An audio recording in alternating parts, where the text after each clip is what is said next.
England and back down to the US. We rockin' this contagious, monkey business outrageous. Just confess your girl admits that we the shit. FRESH, we fresh. GEF, that's right, we different.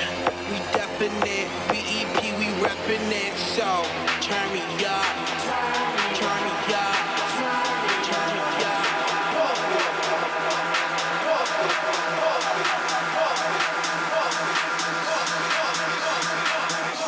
Come on, baby, just pump it, pump it, pump it, pump it, pump it, pump it, yo, yo. You ready, go, blast your stereo right now.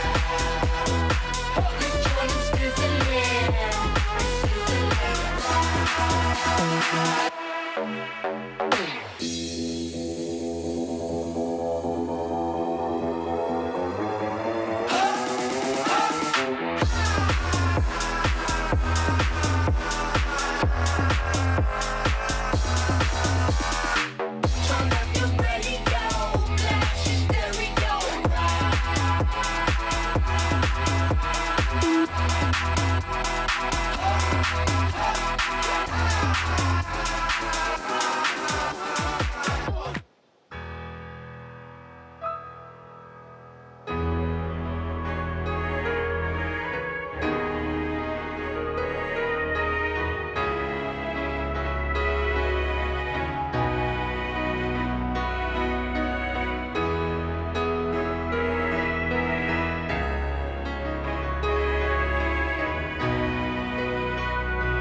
Friends seem out to harm you. But if you could heal a broken heart, wouldn't time be out to charm you?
about a woman or a girl.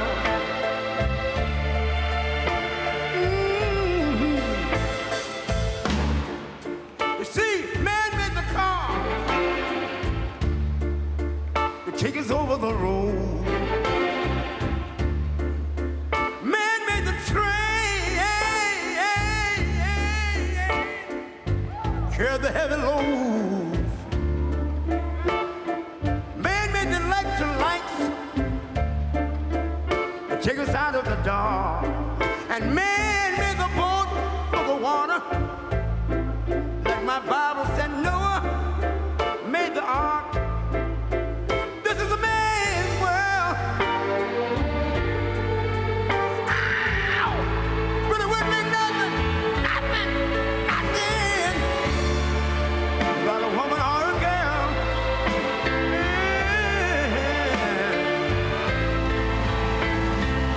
L'uomo rincorre il potere, ma lui non sa. E il grande limite ad essere come si vorrà.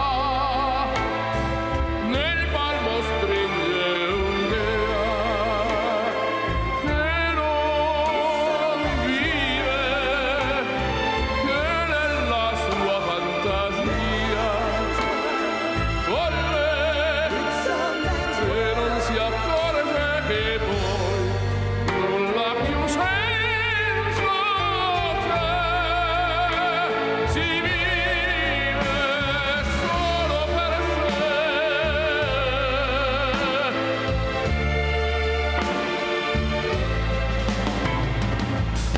Man thinks about a little bit of baby girls and a baby boy. Man make them happy because man make them toys. But after man made everything he can, man made lira, pesos, dollars, rubles to buy from every good woman and every man. Ow! This is a man's world. Senza te, But it wouldn't be nothing. solo per sé.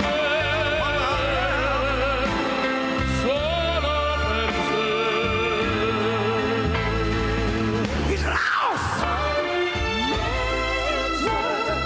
in the wilderness. He's lost E non si accorge che poi nulla più senza te, si vive solo per sé, solo per sé, solo per sé. This is a man's world.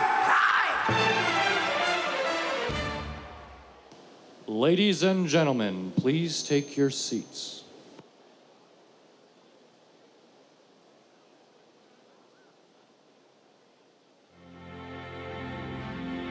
It's been 7 hours and 15 days since you took your love away.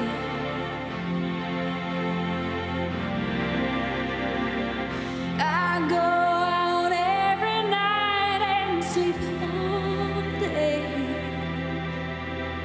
since you took your love away.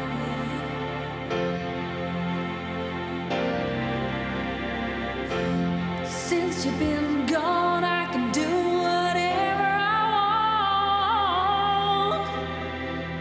I can see whomever I choose.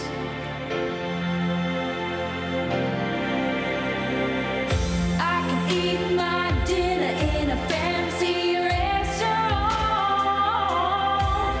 but nothing, I said nothing can take away these blues. 'Cause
love you so. Baby, take my hand. I wanna be your lover man. Oh yes, good God Almighty. Honey, please don't. Well, okay, love, I love you so. Please don't go. Please don't go. Honey, please don't go. Girl, I love you so. Please, please.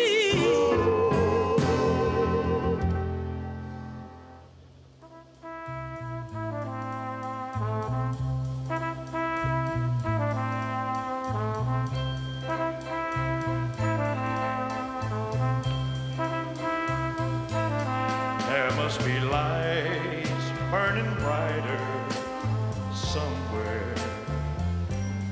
Got to be birds flying higher in a sky more blue. If I can dream of a better land where all my brothers walk hand in hand, tell me why. Oh, why can't my dream come true? Oh, why? There must be peace and understanding sometime. Strong winds of promise that will blow away the doubt and fear. If I can dream of a warmer sun where hope keeps shining on everyone, tell me why. Oh, why won't that sun appear?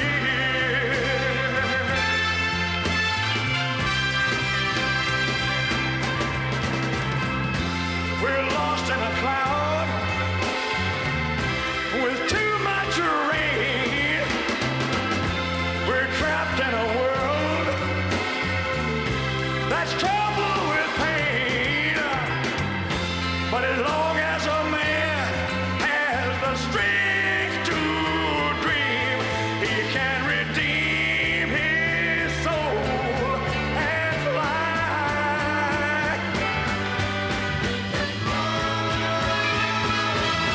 Deep in my heart, there's a trembling question. Still, I am sure that the answer's gonna come somehow. Out there in the dark, there's a beckoning candle, yeah. And while I can think, while I can talk, while I can stand, while I can walk, while I can dream, oh, please let my dream come true.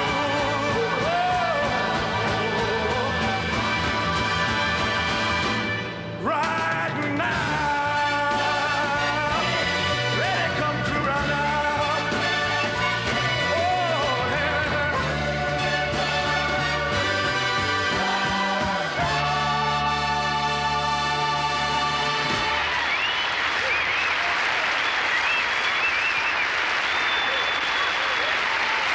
Thank you. Good night.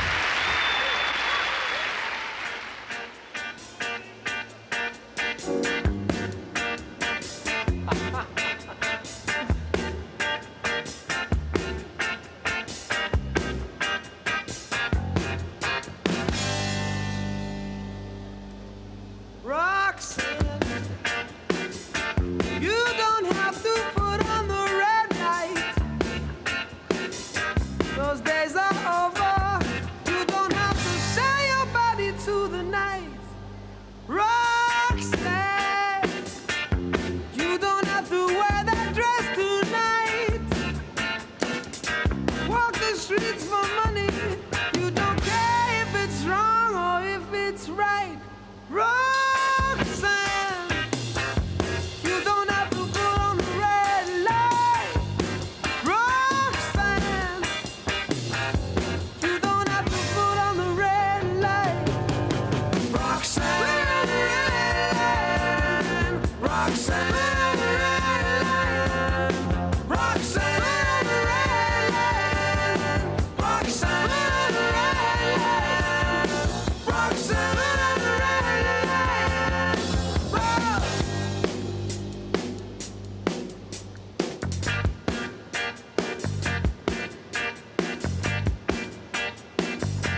I knew you, I wouldn't talk down to you.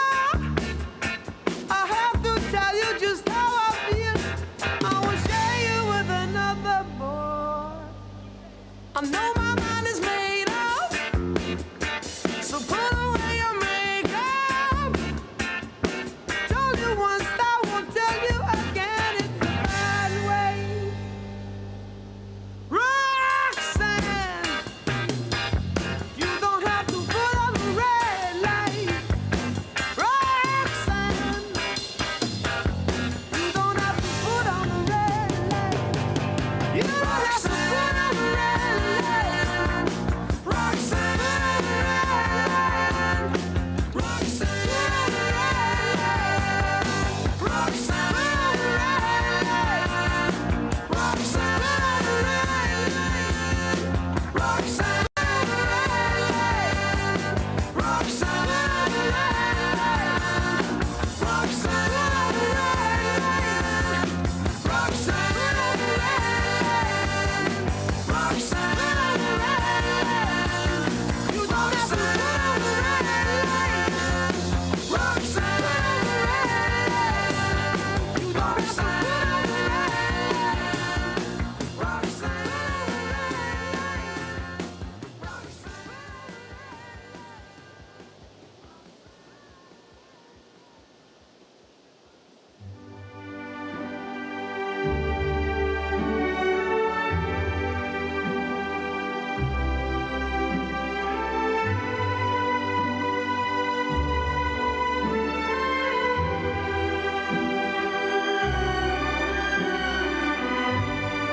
Quando sono sola sogno l'orizzonte e mancano le parole. Sì, lo so che non c'è luce in una stanza quando manca il sole. Se non ci sei tu con me, sì. Le finestre mostra tutto il mio cuore che è acceso. Chiudi dentro me la luce che ha incontrato per strada. Time to say goodbye. Paesi che non ho mai veduto e vissuto con te. Adesso sì li vivrò con te. Partirò sulla per mari che io lo so non esistono più. It's time to say goodbye. Quando sei lontana sogno all'orizzonte e manca le parole. E io sì lo so che sei con me, tu mia luna, tu sei qui con me. Mio sole, tu sei qui con me, con me, con me, con me. Time to say goodbye. Paesi che non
not working hard.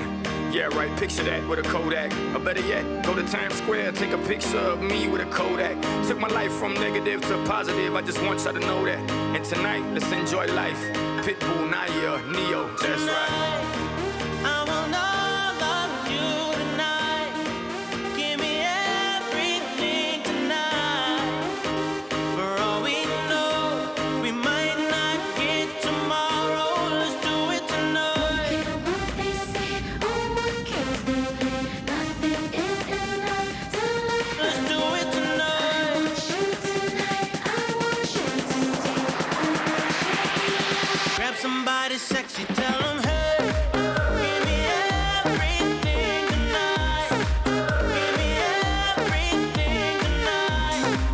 Give me everything tonight. Give me everything Take tonight. advantage of the night, cause tomorrow I'm off to do battle before.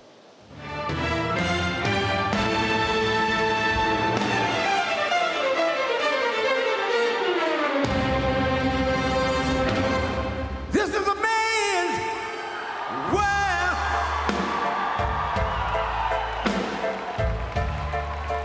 This is a man's world.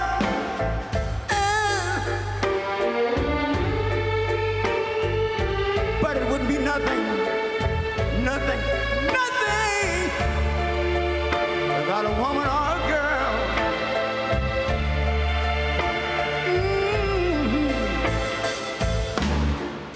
You see, man made the car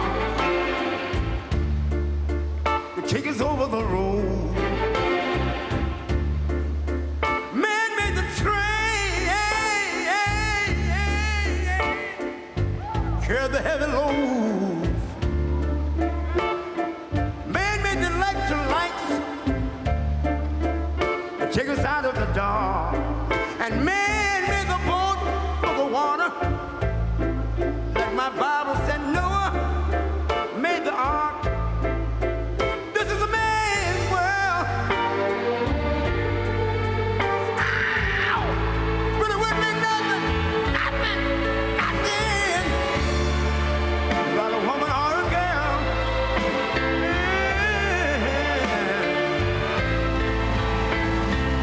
L'uomo rincorre il potere, ma lui non sa.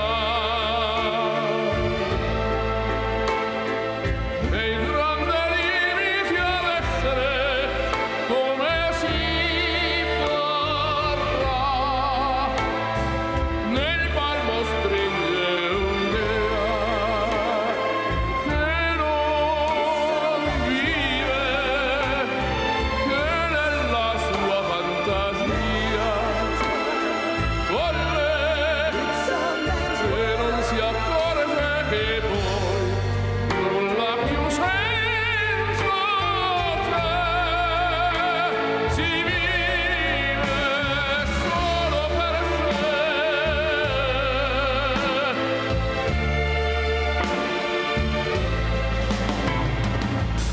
Man thinks about a little bit of baby girls and a baby boy. Man make them happy because man make them toys. But after man made everything he can. Man made lira, pesos, dollars, rubles to buy from every good woman and every man. Ow! This is a man's world. Senza te, But it wouldn't be nothing.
Since you've been gone, I can do whatever I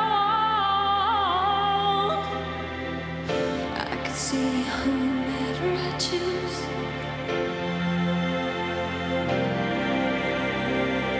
I can eat my dinner in a fancy restaurant, but nothing, I said nothing can take away these blues. 'Cause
just want to hear you say, I.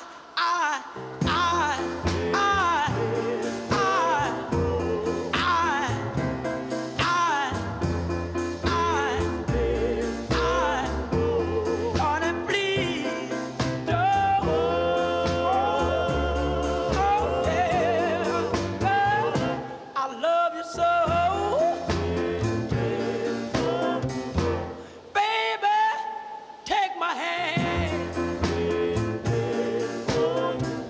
I wanna be your lover man. Oh yes, good God Almighty. Honey, please don't. Well, oh yeah, no, I love you so. Please don't go.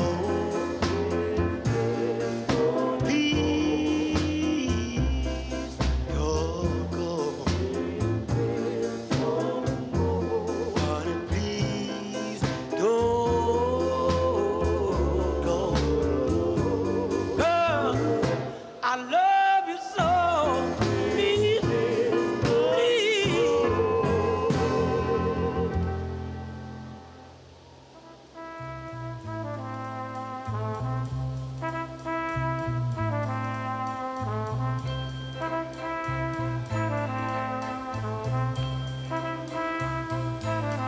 There must be lights burning brighter somewhere. Got to be birds flying higher in a sky more blue. If I can dream of a better land where all my brothers walk hand in hand, tell me why. Oh, why can't my dream come true? Oh, why? There must be peace and understanding sometime. Strong winds of promise that will blow away the doubt and fear. If I can dream of a warmer sun where hope keeps shining on everyone, tell me why. Oh, why won't that sun appear?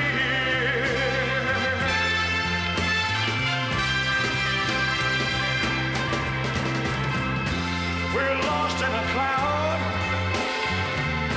with too much rain. We're trapped in a world that's troubled with pain.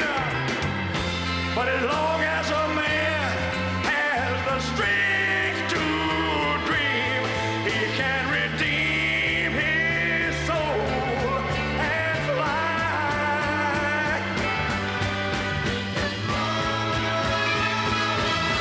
Deep in my heart, there's a trembling question.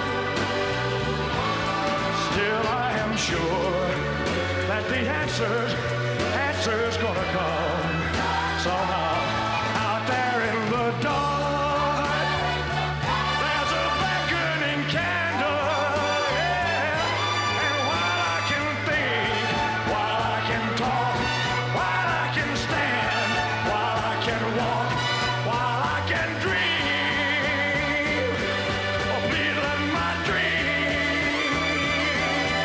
come true.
to me and said, young man, take a walk up the street. It's a place there called the YMCA. They can start you back on your way. It's fun to stay at the YMCA. Ladies and gentlemen, please welcome the 45th and 47th President of the United States, Donald J. Trump.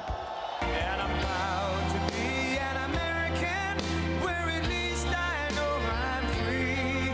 And I won't forget the men who died, who gave that right to me. And I gladly stand up next to you and defend her still today. 'Cause there ain't no doubt I love this land. God bless the USA.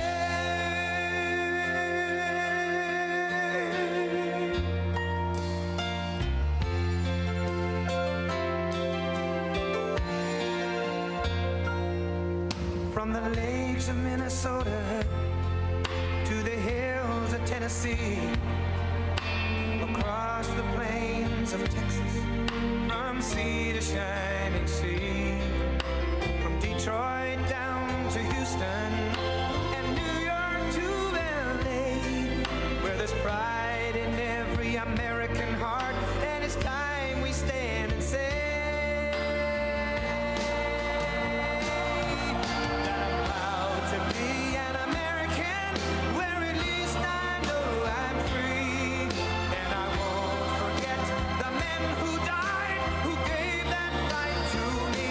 And I gladly stand up next to you and defend her still today. 'Cause there ain't no doubt I love this land. God bless the USA.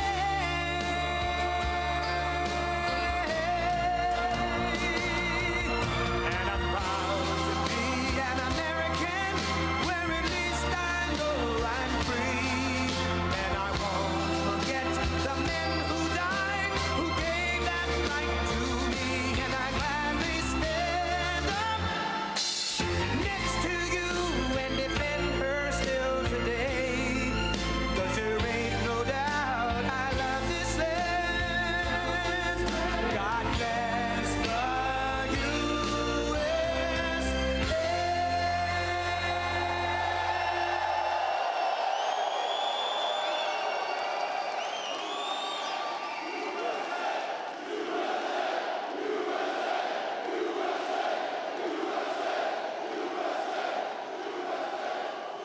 Thank you very much. What a group of people. We love this group. You voted for me. They never had a chance in Pennsylvania. They never even had a chance. But I'm thrilled to be back in this beautiful Commonwealth at the legendary Mon Valley Works Irvin plant, with the proud Pennsylvania patriots who are the heart and soul of U.S. Steel. Thank you very much. That's great. Oh, you're going to be happy. You're going to be happy. There's a lot of money coming your way. It's a lot of money. You're going to say, please, sir, we don't want this kind of success. It's too much, sir. We can't take. Please, we beg you, we don't want this much success. But we do, really, don't we? We're going to be so successful. You have just started. You're going to watch. We're here today to celebrate a blockbuster agreement that will ensure this storied American company stays in American company. You're going to stay an American company. You know that, right? But we're going to have a great partner. We're going to have a great partner. And I have to tell you, Japan has been a tremendous friend of mine during my years as president. And then we had a little hiatus. We had a rigged election. But then we won. We said, let's make it too big to rig. And they made it too big to rig. And this is a much more powerful term than we could have ever had the other way. So a lot of things, God was looking down on us all for a lot of reasons, including right there. A lot of reasons we were blessed, and you're going to be blessed. You're going to see that. It will keep its headquarters in the great city of Pittsburgh, Pennsylvania, where it belongs.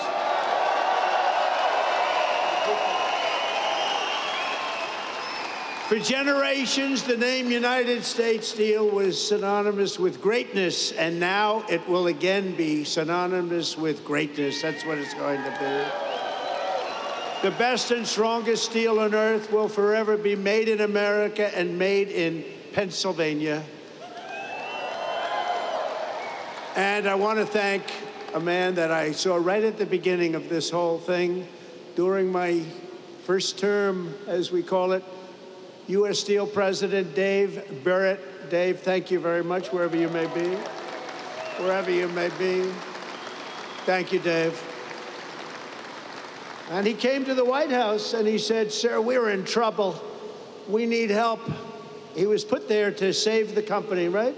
I remember it so well, like yesterday. He was put there, they hired him to save the company. And he came up and he said, "We need help, sir." I said, "What can we do?" Because all the steel companies were going south. They were all in trouble. He said, "If you could get tariffs, sir, and save this company." And I thought about it. I studied it up real quick. It took me about 2 minutes.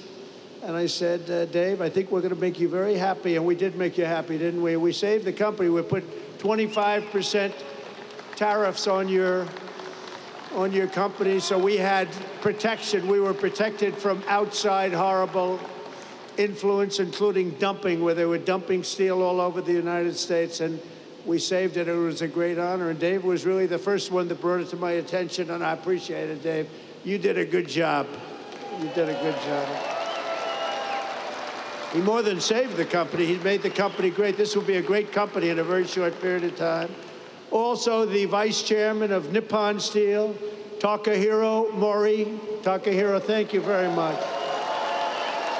He's a great guy, highly respected. He's highly respected all over the world for what he's done with steel. He's going to make this is going to be his pet project. It's going to be great. Thank you, Takahiro. Appreciate it. We're also pleased to be joined by a man who's done a fantastic job. He's central. I always say he's central casting. Treasury Secretary Scott Bessent. Where is Scott? Central casting. Thanks, Scott. We had a good report today. I don't know if you saw. The numbers were through the roof, and there was no inflation. And they said, you know, Trump was right again. And we're all saying, oh, inflation, inflation. We're taking in billions and billions of dollars in tariffs and other things, and we're keeping our competitive nations, we're keeping them, they're competitors, and we're keeping them totally at bay. And we right now have the hottest nation anywhere in the world. And 6 months ago, we had a nation that was dying. We had a nation that was cold as ice, and now we have the hottest, most talked about nation anywhere in the world. Anywhere. Good job, Scott. Also, Secretary of Labor, Lori Chavez DeRemer. Lori, thank you very much. Highly recommended by the Teamsters and a couple of others, I have to tell you. And I said, I'll take that. I'll take that. But she's been fantastic. Also, we have some incredible congressmen and women. Mike Kelly, where's Mike? Mike, he's wearing a shirt today. A lot of times he doesn't. If it's cold, he doesn't wear shirts. Thank you, Mike. Dan Muser, who I hear is going to maybe be running for governor. That's what I hear. I hear there's a rumor about that. There's a rumor about that. Another man. Yeah, good luck with that, Dan. I'll tell you, if that's your decision, you've got my support. You know that, right? If you run, you've got my support. He's been a guy, don't you think? He's been a great congressman. He's been a great congressman. And if you run, you have my support totally, and you'll win. You'll win. The people are going to get it real fast. Thank you very much. Good luck. Guy Reschenthaler, who is a fantastic person, with a very good friend of mine today, and I appreciate you coming together. And Guy, thank you very much. What a job you've done from the beginning, right?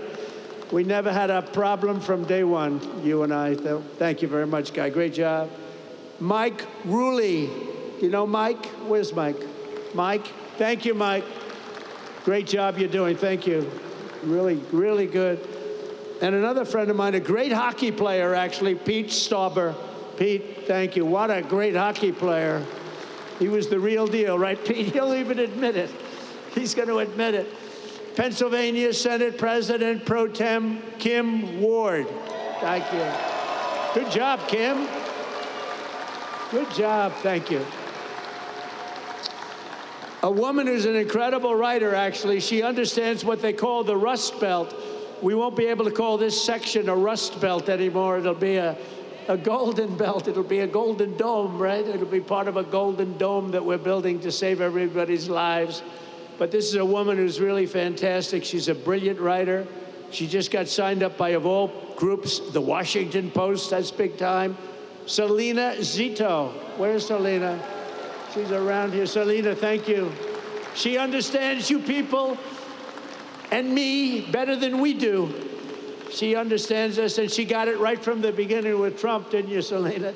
She said right early on, guess what? He's going to win. That was when people were saying, really, is he running? He's only doing this for fun. She said, no, he's going to win. And I wouldn't say it's fun, but boy, are we doing progress, right? We're making big progress. So you have a couple of people here that I wanted to introduce because, you know, being a guy that's watched a lot of football, this man had tremendous courage. He had a lot of grit. And everybody knows he wasn't the largest person on the field at all, but he was, in many ways, the most courageous. Rocky Bleier. Rocky. Come up here, Rocky. Come up here. Come up here, Rocky. Come up here, Rocky. He's such a great heart. Come on up here, Rocky. Wow. And two other people I want to bring up because I'm a fan of your Steelers. And I happen to think a really good quarterback is a man named Mason Rudolph. And I think he's going to get a big shot. He's tall, he's handsome, got a great arm. And I have a feeling he's going to be the guy. So Mason Rudolph, come up here. And also a safety who's an absolute killer, Miles Killebrew. Do you know Miles? Come on up here, Miles. Come on up here, fellas. What a team, huh?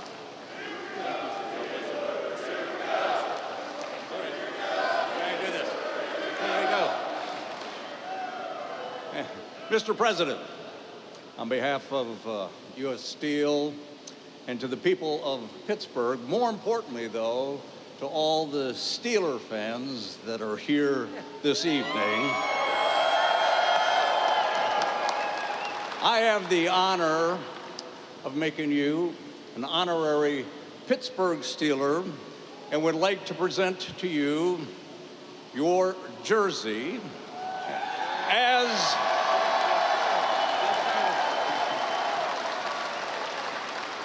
with the number 47 as the 47th President of the United States, a number that hangs in the National Football League Hall of Fame.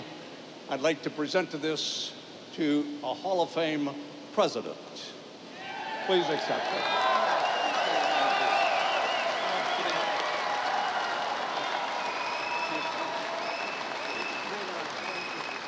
Come on, say something. Come on. Listen, I'm honored to be here with a great Steeler legend like Rocky Bleier, somebody who fought for our country in Vietnam and came back and you know, played some great football with the black and gold. Awesome to be here, a part of this big investment in Pittsburgh. Go Steelers.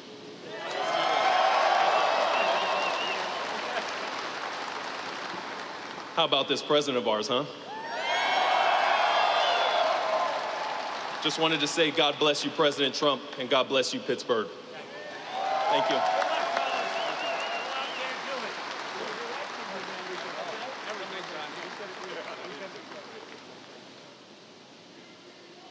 Thank you very much, everybody. It's a great group of people. And he did have a lot of courage, didn't he? Not that big. It's like up there. I said, Rocky, I've had you up to here. But boy, does he have a heart, right? Heart's, it's all about the heart.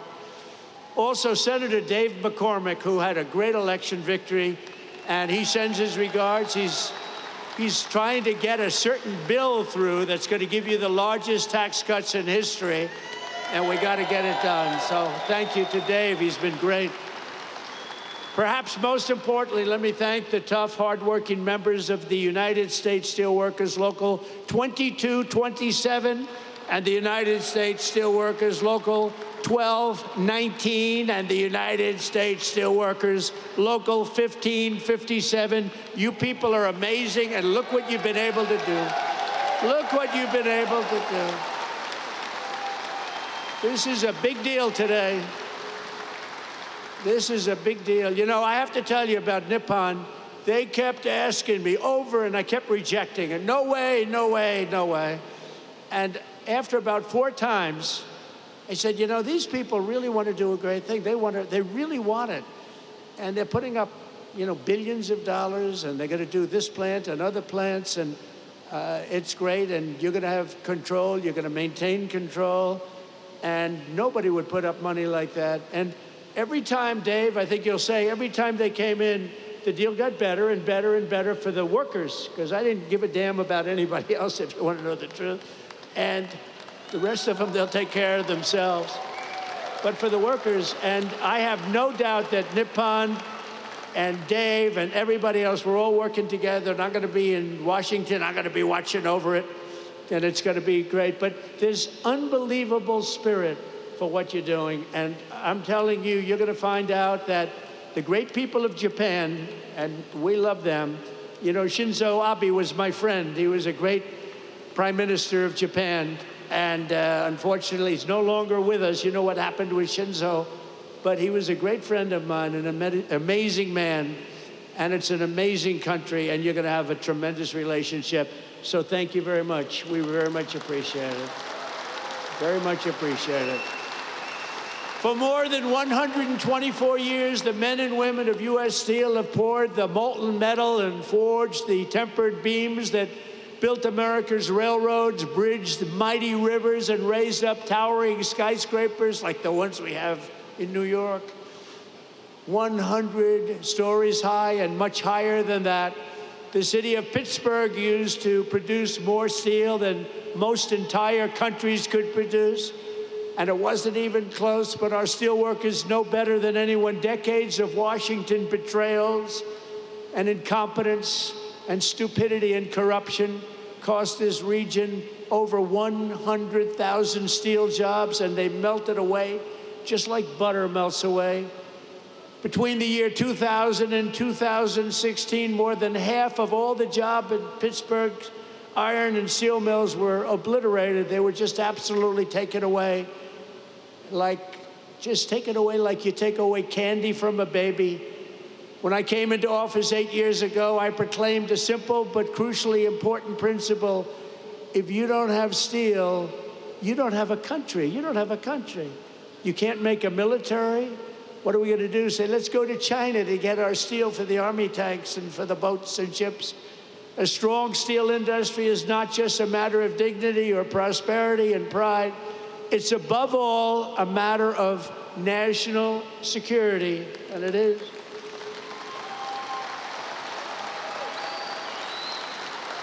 You're going to see some amazing things here. That's why I fought for the American steelworker like no president has ever fought before. That's why I won your votes like no president has ever won before. And right from the beginning, it didn't take long. You got it right from the beginning. I think before I even opened my mouth, because even as a private citizen, I used to fight and say, what are you letting all of these countries come in and steal your jobs, bring them to other countries? Why do you let that happen? Not only here, but all over the country. In 2018, I imposed historic tariffs on foreign steel, and the results were amazing. You wouldn't have this plant right now if I didn't put on 25 and 50% tariffs. They were dumping steel, as you know, from China and from all over the world. They were dumping it all over our country, dumping it. And it was bad steel, it was garbage, but it was steel, and it was cheap as hell, and it was a terrible thing. And you wouldn't have had any steel mills. I don't think, Dave, they'd have a steel mill open in the country if we didn't do the tariffs. And it was just in time. It was just in time. They were closing up as fast as you can count. In a few short years, domestic steel production surged by more than 10 million tons. Imports from your foreign competitors dropped by 24% almost immediately. And more than $15 billion of investment poured into American steel throughout the United States, all because you had a president who stood up for our steel workers and put America first. I'm very proud of that one. Stood up for everyone else, too. But then came 4 calamitous years of a president who obviously wasn't doing the job.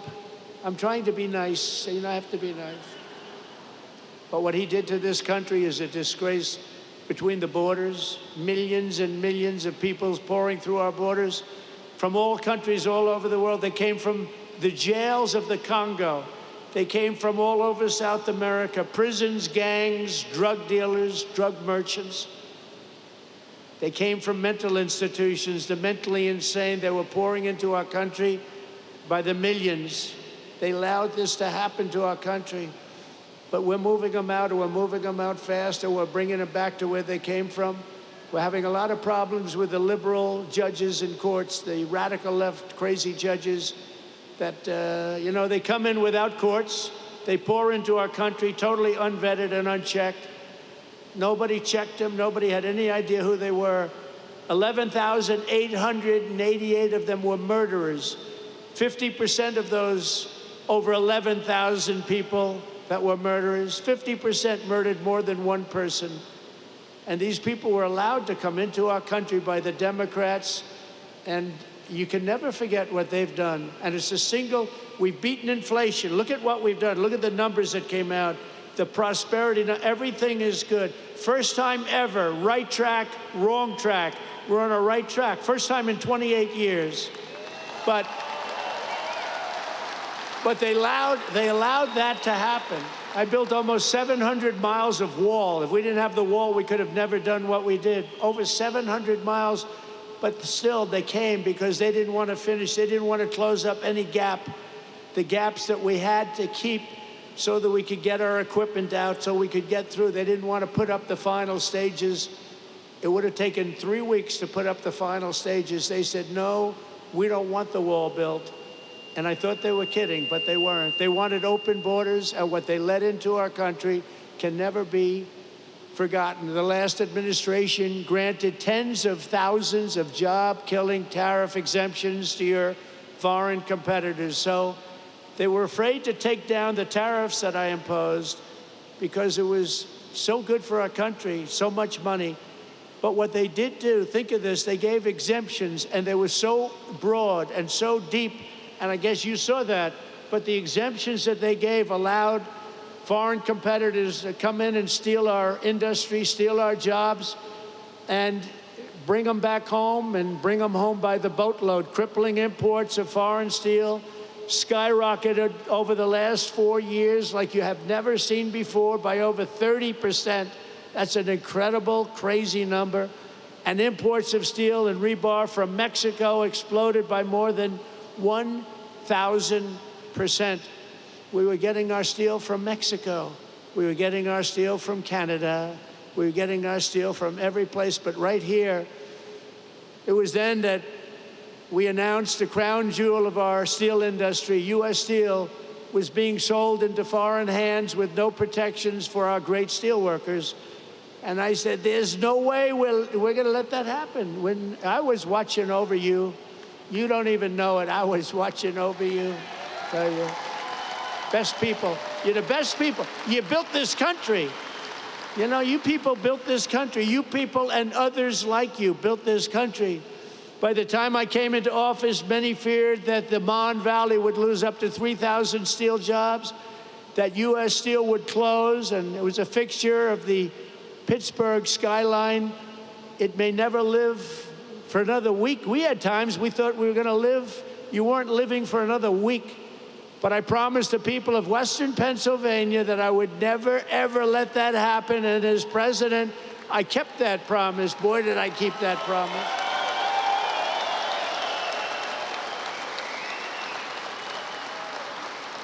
So soon after initially taking office, I imposed powerful 25% tariffs on all foreign steel, and ended each and every one of the Biden exceptions and exclusions.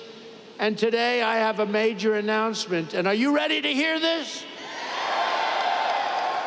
This is on behalf of Scott, Secretary of Treasury, Howard Lutnick, Secretary of Commerce, and all of the great geniuses and people we have working, and they are smart, but I don't think you'd be a good steel worker, Scott. I'm sorry.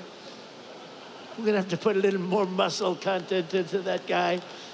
But he's great. He's great at what he does.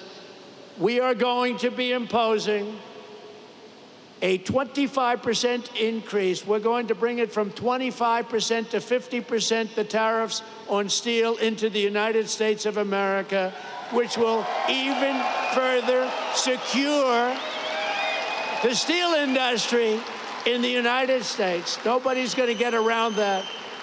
So we're bringing it up from 25%. We're doubling it to 50%. And that's a loophole. And by the way, I have to tell you, I believe that this group of people that just made these investments right now are very happy, because that means that nobody's going to be able to steal your industry. It's at 25%, they can sort of get over that fence. At 50%, they can no longer get over the fence. So congratulations to everybody, and to you for making a great deal. You just made a better deal, right? I said to the group, would you rather have a 40% increase? Because I was thinking about 40 when I came. I said, would you rather have a 40% or a 50%? They said, we'll take 50. I said, I had a feeling you were going to say that. So congratulations. Also, congratulations to Dave, because you got this whole thing started. Congratulations. Great job. Great job. The people here understand the word tariff, and you understand it better than the people on Wall Street. But now the people on Wall Street are finding out. They're saying, wow, you know, Trump was right. You saw today, they had an announcer, Joe Kiernan, CNBC, Maria Bartiromo, who's so fantastic on Fox Business. And they were saying, you know, Trump was right. Look at these numbers. The numbers got released today at 8 o'clock in the morning, and it showed no inflation and tremendous income jumps for workers and for the people of our country. And they go, wow, he was right. He was right. But you knew that. You knew that before Wall Street. The workers knew that. We don't want America's future to be built with shoddy steel from Shanghai. We want it built with the strength and the pride of Pittsburgh. It's Pittsburgh steel, it's U.S. steel, and it's going to be something even more special when you get all that billions of dollars of new equipment that they're going to be investing right here. Billions and billions of dollars. Since I opposed our steel tariffs, and you know, I said that tariff to me is the most beautiful word in the dictionary. I love the word so much. I've always loved it. For 40 years, I've loved it. For 40 years, I didn't understand why people weren't in this country using tariff. They use tariffs to kill us. They use tariffs to take our businesses, not only steel, other businesses too. And we never knew how to use tariffs back, because we had people in the White House that either didn't care or weren't very smart, or both. And it really starts with the White House. It's very simple. It starts with the White House. But I said, it's my favorite word in the dictionary, the word tariff. And I got slaughtered in the fake news. I got killed. They said, what about love? What about wife and family? What about God, they said. So they made the word tariff be my fourth favorite word. And now I have no complications. It's my fourth favorite word.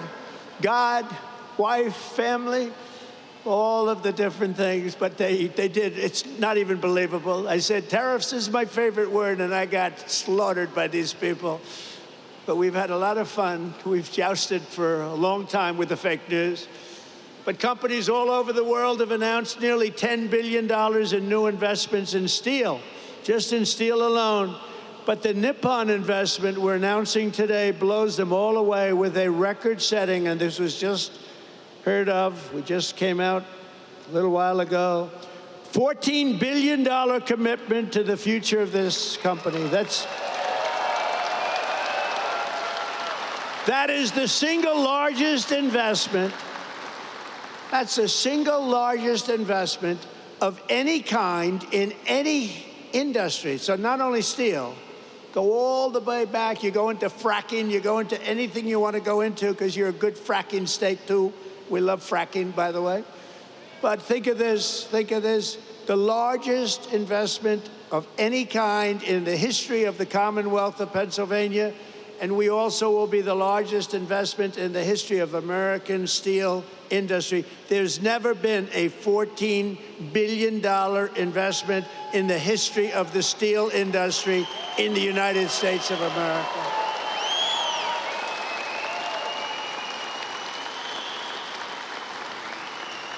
And Pittsburgh will very soon be respected around the world as the Steel City again. So I want to congratulate you. I want to congratulate you.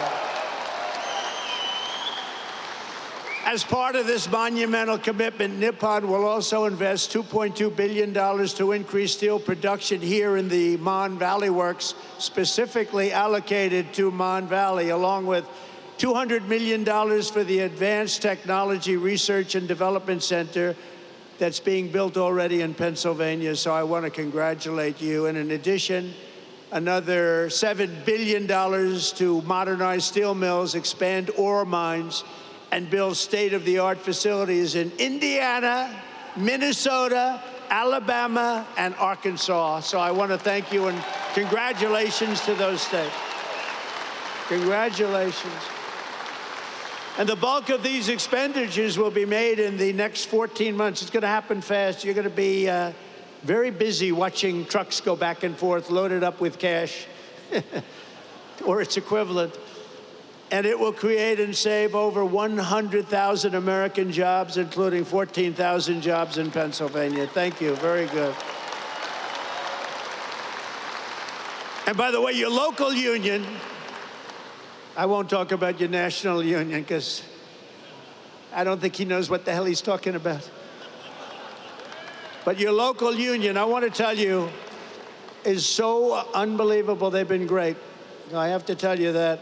This is an incredible deal for American steelworkers, and it includes vital protections to ensure that all steelworkers will keep their jobs and all facilities in the United States will remain open and thriving.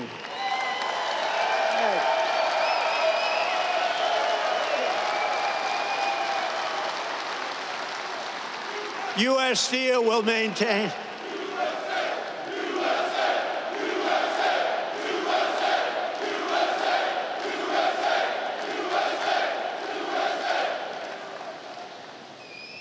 I don't want to fight with those guys. They look pretty. I'll never fight them.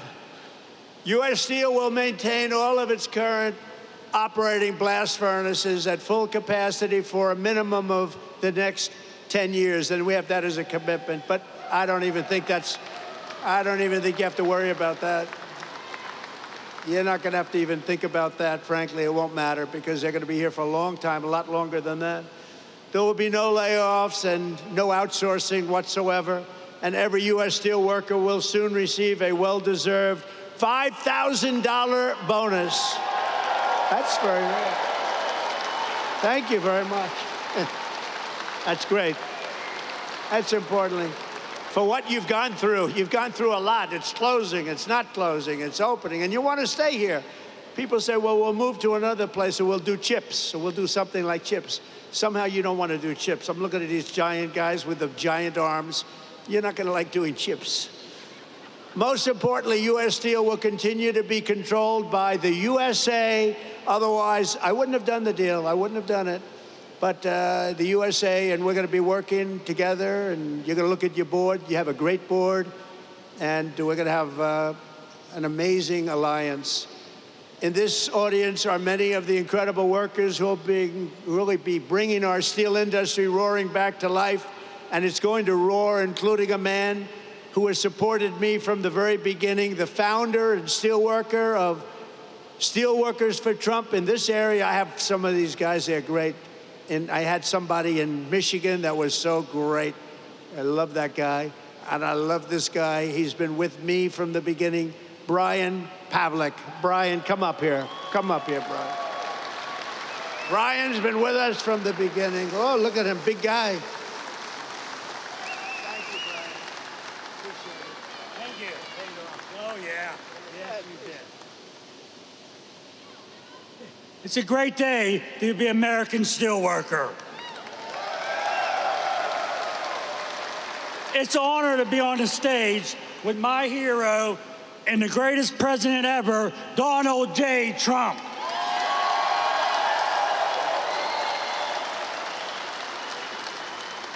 Hello, my name's Brian Pavlak. I'm a third-generation steelworker and the president and founder of Steelworkers for Trump. The attempted assassination of then-president candidate Donald J. Trump prompted me to establish Steelworkers for Trump. Our membership now exists to 2.5K. In my opinion, President Trump has demonstrated remarkable support for the American steel industry, surpassing the collective efforts of all other presidents combined.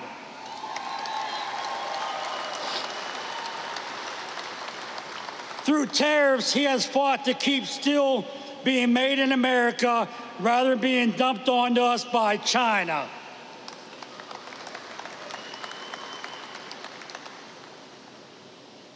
Through this deal, he has fought to keep us billions of dollars in investments that will secure jobs for generations to come.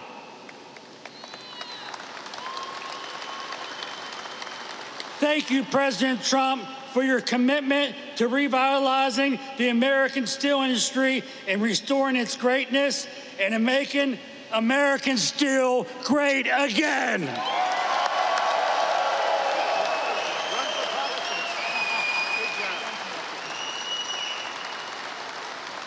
Thank you, Brian. Great guy. And he was with me right from the beginning, I think, Brian, right from day one, and I appreciate it. We won't forget it either. So let me also bring up real fast a few guys that I met backstage that I was very impressed with. Jack, Jason, Scott, Donald, and Kurt. Come on up here, fellas. Get up here. Come on up here. These guys are great. Come on. They're happy people.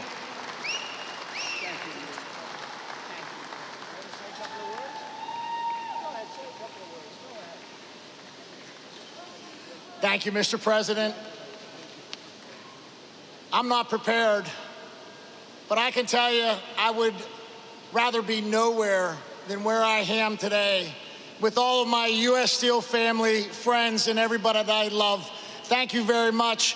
Thank you, Mr. Berg. Thank you, Mr. Maury, and most of all, thank you, Donald J. Trump.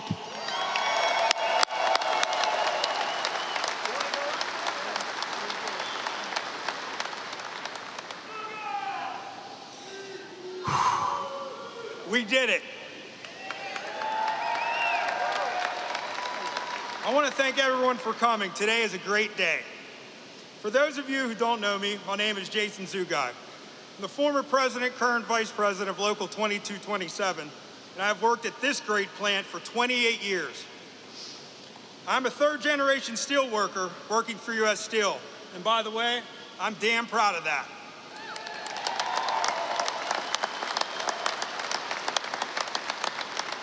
So, when we decided to stand up for the men and women of the Mon Valley, we knew it wasn't going to be easy. Almost every day there were obstacles in our way. At any point we could have chosen to give up, but we are steel workers, and giving up just isn't something we do.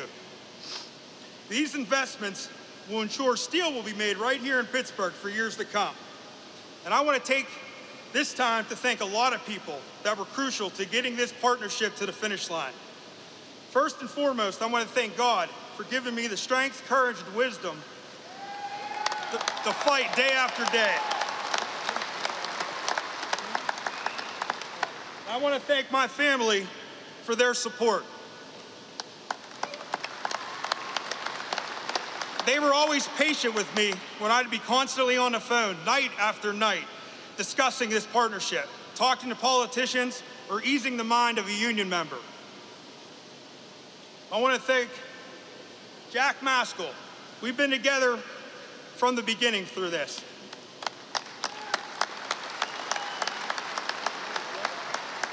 From the many meetings together, DC trips that were nothing but business, to just brainstorming daily. Thank you, my brother. There's no one I'd rather have gone to this fight with. We did it. And I told you how bad I hate to lose. And we won, brother. We won.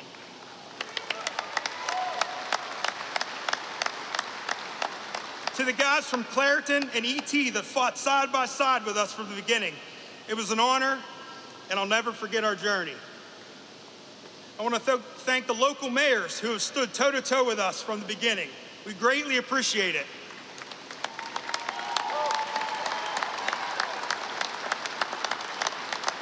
Mayor Kelly, thank you, and thank you for your friendship, sir. I want to thank my union brothers and sisters for believing in us and trusting us to get this done. My campaign slogan when I ran for office was, "I will fight for you." I hope that I've proven that to you. It was my honor.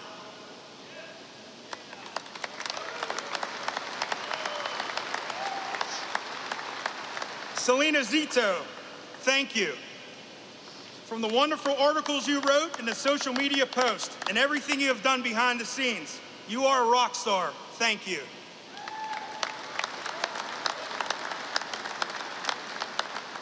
Senator Kim Ward, thank you for fighting for us as hard as you did. You were one feisty lady, and I say that with the utmost respect, and we appreciate it. The state of Pennsylvania and your constituents are so proud to have you represent us. Thank you. Chris Hall, just a small-town guy from Chalfont that made it out and wanted to give back to his community. Thank you for your words of wisdom and unwavering support for your community. You did a good thing.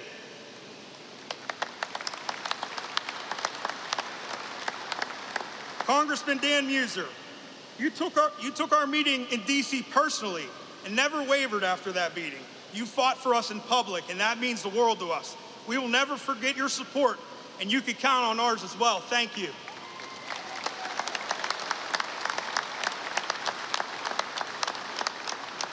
Mr. Maury, I love this guy. Thank you for taking the time to listen to our concerns and always making yourself available to answer all of our questions. This man has been disrespected and didn't deserve that. And I feel horrible that that happened to you. We will do everything in our power to see that never happens again. You have my word. These investments are life-changing for all the men and women here today and for our communities. I personally look forward to working with you for years to come. Thank you.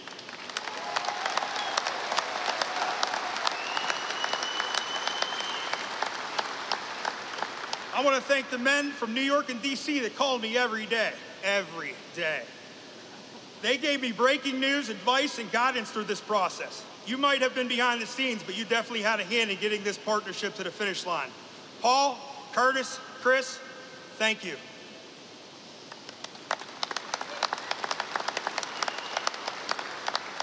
U.S. Senator Dave McCormick.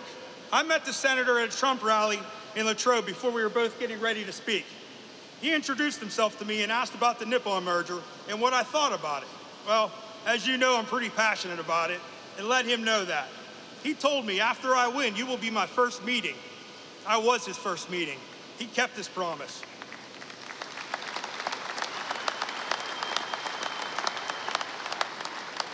He asked all the tough questions during the meeting, and he gathered the facts. We met again last week to touch base, and he took it from there.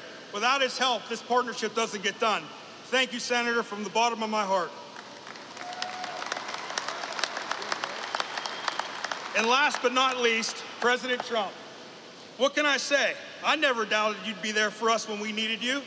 When our international endorsed Harris, we decided to take a stand for what we believed was right. That was to come out publicly and boldly in support of you. Although we aren't public speakers, we tucked our fears aside and did what any proud American would do. We thank you every day for risking your life and laying it all on the line for this country.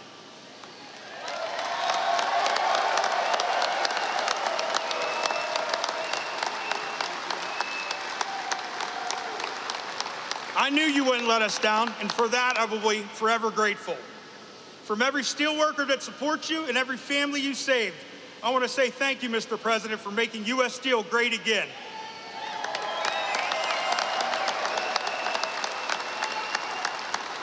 God bless America. God bless U.S. Steel. Thank you.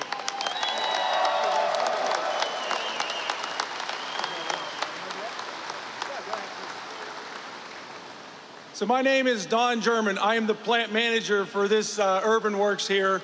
I had 35 years with U.S. Steel. I'm a first-generation U.S. Steel worker. It is an honor to host you, Mr. President, today.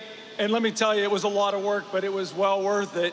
I will always tell people that, you know, it is for the workers that are out on this floor. It is for our families that are out here who support us. It is for the community members in our community and our state and our country. And I thank you from the bottom of my heart.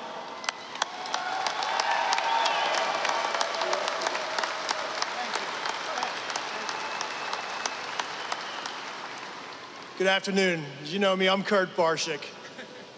I'd like to tell Mr. President, the day I started at U.S. Steel, my supervisor at the blast furnace told me, "Kid, what are you doing here? Do you think this mill will be here? Look at Homestead. Look at Duquesne. They're not here. You're wasting your time." And I can stand here years later and think about our children, our grandchildren, our great-grandchildren that are gonna have family-sustaining, good-paying jobs, all because of President Trump. Thank you, President Trump. Thank you.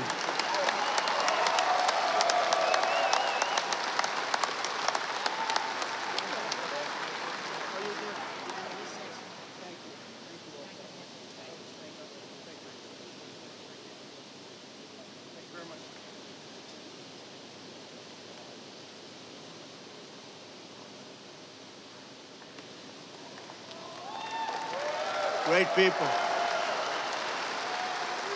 These are great people. I want to just say, I mean, I just saw them. I think this is their 156th rally. I don't know what the hell their husbands are doing, but they come from North Carolina, the beautiful women of North Carolina. They're over here, and I just want to thank them very much for being here with us. It's been unbelievable. This is 126 or something like that. And, you know, they're happily married from what I understand, but I'll tell you what, that must be a little bit of a strain on the relationship. They've followed me all over the world for 9 years now. I go to so many rallies, and we appreciate it. It's called love, and there's so much love in this room. It's incredible. The men and women here today, they work every day to keep America powerful and strong, and for decades you watched as one globalist politician after the next sold you out and sent your dreams to China and to many other foreign countries, but now you finally have a president who's working for you and fighting for you, and we're going to be watching over you. This is going to be so successful. You're going to be so proud of this. This is going to be a very big day. I hope it's going to be one of the biggest days in your life. I don't want it to be the biggest, you know. You got married, you had children. I guess we got to give that to them and give that to you.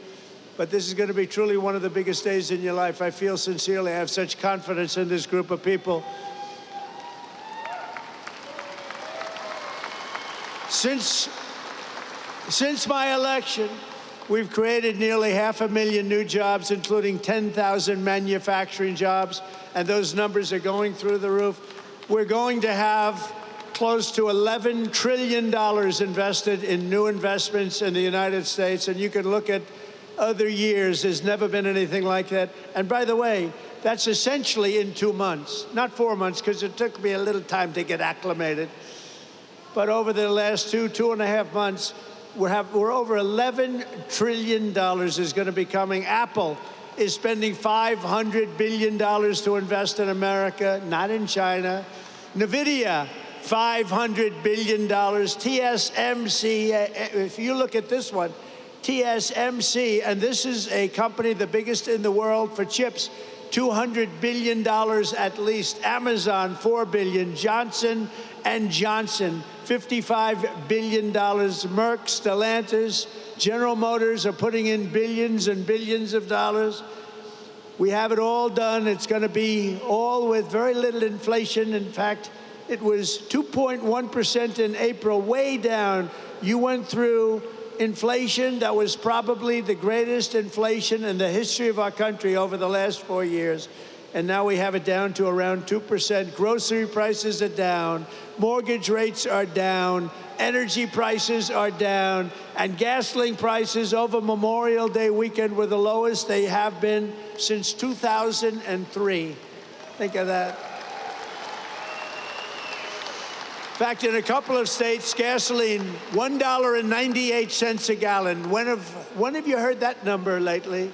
Income soared in April, up 0.8%, almost triple expectations, and we achieved the largest drop in consumer prices and the largest increase in consumer confidence since the pandemic, and actually probably about 20 years before the pandemic. Last month, we also cut the trade deficit in half, and that's the story of today. They can't believe it. The numbers just came. We cut, before we even get started, actually, we cut it in half, the trade deficit. And very importantly, have stopped the invasion of illegal aliens who are undercutting your wages and stealing your jobs. You saw that last month. 99.999%. Can you imagine? That was our cut.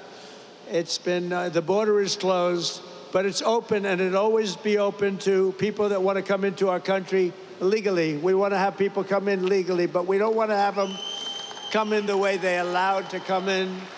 We've ended the flood of criminals, gang members, murderers, drug dealers, and human traffickers, and we're sending them back to the places from which they came. And the future of American workers is only getting brighter. I said before, and I'll say it again, we have the hottest country right now in just 4 months. But actually, you have to go back to November 5th. Since November 5th, that was election day, we had the greatest election victory, they say, in 129 years, the most consequential election in 129 years. I don't know what 129 years was, but we'll check it out later on. We'll find out. Must have been something pretty good. But we have the most consequential. We won every swing state. We won the popular vote. We won the districts, 2,750 to 505. We're doing a job, and you're doing a job, and it's only because of you that we could have had that success. We're right now on the verge of passing the largest working class tax cuts in American history. We got to get that beautiful, big bill, beautiful, beautiful as it is. We got to get it passed. The Senate, call your senators. And I'll tell you, you have great people representing you. Your senators, your congressmen, you have great people. Every single Democrat House member voted to impose the largest tax hike in history. The Democrats are voting for the largest, highest tax hike in history. I've never heard of it before. Meanwhile, our one big, beautiful bill will keep income taxes at the current rates and deliver no tax on tips, no tax on overtime, and no tax on Social Security for our seniors.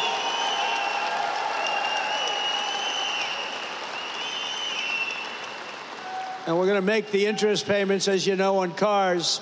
We're going to take the car payments, and we're going to make them, those interest payments, you buy a car, you borrow money, we're going to make interest payments tax deductible, but only if the car is made in America, and that means made with American steel and steel from U.S. Steel. And we're permanently expanding the child tax credit, and we're creating a special Trump account for every newborn child, starting them off with a $1,000 credit to be invested over the course of their life. A little baby is born, they're going to start off with $1,000. And if we do a good job of investing their money, we're going to go with one of the investing guidelines. Who the hell knows if they're any good, but they have a chance to be very rich. It's going to be very cute to see. We're going to follow it very closely. And critically, the bill includes the largest reductions to wasteful spending in a generation or more, slashing more than $1.6 trillion in waste, fraud, and abuse. And the one big beautiful bill, and get out there and get your congressmen and your senators and any other senator or congressman you know, get them to vote for it, because the Democrats are willing to vote against the biggest tax deduction or tax decrease in history. This is the biggest tax cut, think of it, in the history of our country. If it doesn't get approved, you're going to have a 68% tax increase. Lots of luck. And the Democrats would rather have you have a tax increase, think of that, of 68%. They would rather have that happen than vote for a bill where you get the biggest tax cut. So there's something wrong. You know, all my life I grow up, I watch politics, and I've always watched politicians say, we will cut your taxes, we will cut. These Democrats want to raise your taxes, and in theory, a 68% increase. One other thing I did, and you probably saw it last week, you know, we pay the highest drug prices and pharmaceutical prices anywhere in the world by far. Other countries pay sometimes 1/10 of what we pay. A pill that costs $20, we spend $200, $250, $270 in many cases. It's the most unfair thing I've ever seen. And last week I did what had to be done, and it wasn't easy against the biggest lobby anywhere probably in the world, most powerful lobby, the drug companies, and I'm not even calling them bad, but they were able to do things. They're going to be fine, by the way. They're going to just stabilize. But we're going to now call a favored nations where we will pay the lowest price anywhere in the world, and they have to match it. We will be cutting your drug bill by 85 and even 90%. You know, I was very proud in my first administration. You may have remembered, I called for a major press conference because we were the first, I was the first one in 28 years to lower drug prices. They were lowered 0.25% over a period of a year. And I was so proud of that because nobody had ever had an administration where prices of drugs went down.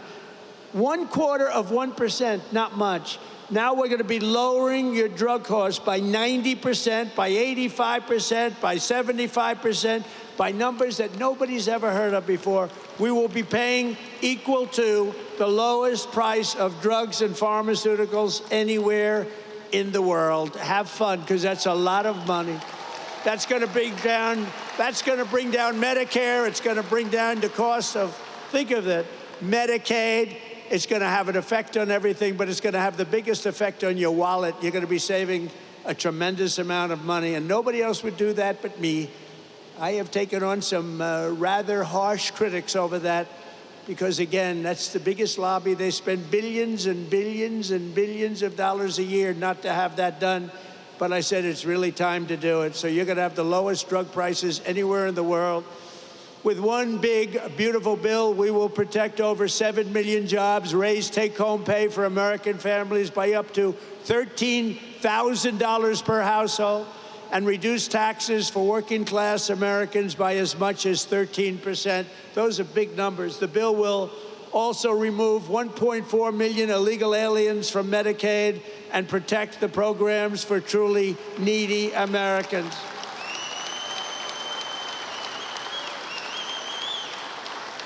And it includes funding to hire 3,000 new Border Patrol agents and 10,000 new ICE agents. And these people like you, these are heroes. The jobs they have done, they go into areas that are so dangerous, it's unbelievable, but they're tough, they're smart, and they love our country. So I want to just thank ICE, and I want to thank the Border Patrol, and I want to thank law enforcement in general. They've been incredible. Really incredible. And I'll never forget our firemen. I don't know if we have firemen here today, but we're never going to forget our firemen. They do a great job. Over the past 4 months, we've accomplished more than most administrations achieve in 4 years or even 8 years. We've done this in 4 months. We've done something on spirit and optimism and pride, which is sweeping across our land. And with the announcement, it's surging like never before here in Western Pennsylvania. Remember, the entire world is watching us today. I'm making a speech, and I have millions and millions. Look at all the fake news back there. Look at that. That's a lot of fake news, come to think of it. Now, they've been pretty good to us here. They've, gave us a reasonably accurate display. But all over the world, look at that. All over the world, they're watching your local region and how well it's doing and how well it's going to do. For generations, the workers of this region have always been there for our country when we needed you most. You built this country from Pittsburgh to Pottstown, from Bethlehem to Hopewell, and from Washington County to right here in Western Mifflin. The foundries and blast furnaces of Pennsylvania have smashed foreign armies, strengthened the hulls of the world's greatest navy, raised up majestic cities, won 2 world wars, and made America into the richest, strongest, and most powerful country on the face of the earth. And it's suffered greatly over the last 4 years, but we're going to get it back, and we're going to get it back fast. It's almost back already. It suffered, though. It suffered. I'm not going to make any excuses. It suffered with incompetent, radical left lunatics. But under our leadership, we're making it richer, stronger, and more powerful than ever before. And that's why I want to thank you very much. And thank you, Prime Minister, and thank everybody. They all knew what was happening here.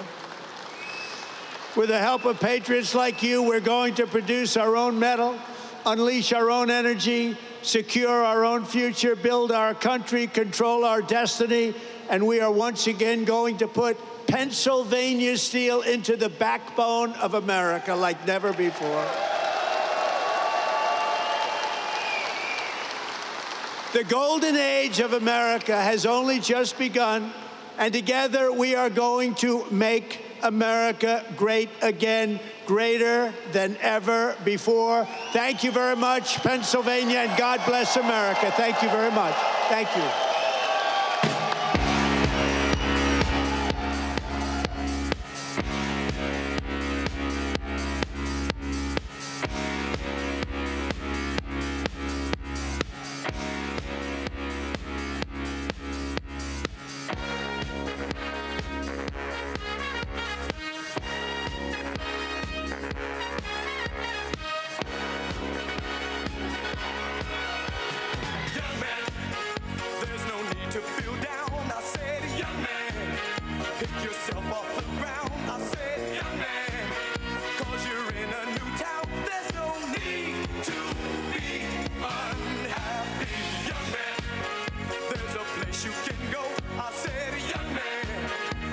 Short on your dough, you can stay there, and I'm sure you will find many ways to have a good time.